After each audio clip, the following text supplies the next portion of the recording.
we are a culture of words, probably more than visual, or we are a verbal culture.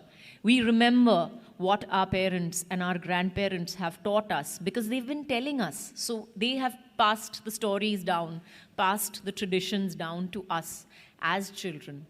And as grown-ups, I hope that I will be able to pass that on to my children as well. And this, I think, these three habits of having clean water, clean toilets, and washing your hands with soap, I think these three habits, where earlier they were tradition, they were culture, have now become a necessity. पहले के ज़माने में बोलते थे कि घाव पे बस मट्टी लगा दो ठीक हो जाएगी. आज के ज़माने में अगर आप मट्टी लगाओगे तो मतलब पहले आपको डॉक्टर बोलेगा कि आपका दिमाग खराब है, सेप्टिसीमिया हो जाएगा, ये हो जाएगा, वो हो जाएगा, पहले तो इसको इंजेक्शन दे दो, ये कर दो, वो कर दो.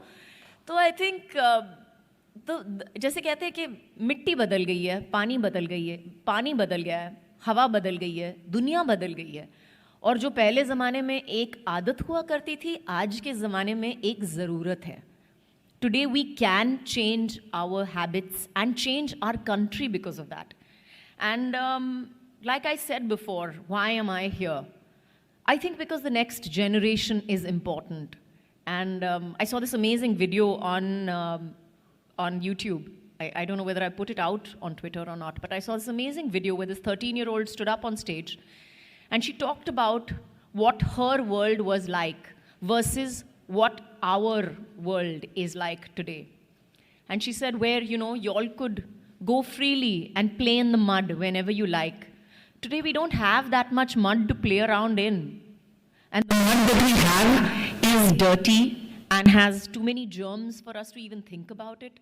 Where you all had rivers, where you had flowing, healthy, rivers, and you had so much to watch, to see, to experience. We have dirty, polluted water.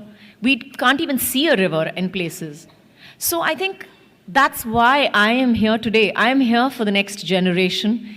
I am here so that our children, I wouldn't say mine, but our children can probably stand up and say, and that they're proud of us for taking our world and them and their future seriously, and maybe to stand up and do something about it, rather than just standing up and saying, oh, there's nothing that I can do about it. Yes, you can.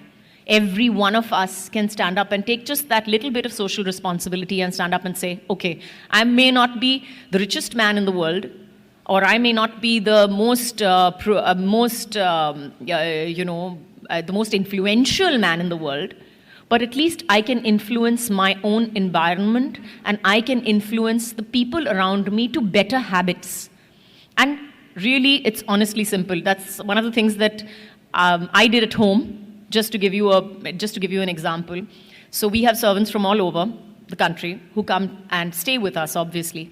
So that was one of the things that we had to educate them about, was that how clean water makes a difference, how a clean toilet makes a difference to them. When they are living with us, they realize the importance of clean water, clean hands, because I scream and shout my guts out that they have to wash their hands before they wash my vegetables, and a clean toilet. And at the end of it, they are healthier.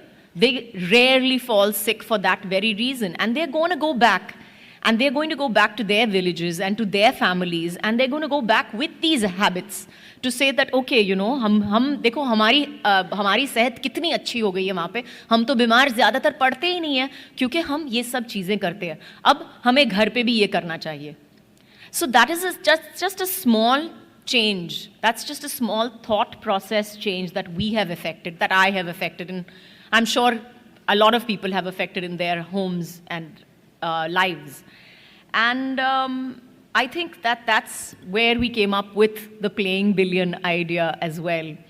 And I have really nothing more to say besides the fact that, we believe that cleanliness is next to godliness. And if we all aspire towards godliness, I think the first step towards that would be to make a cleaner, better India. Thank you.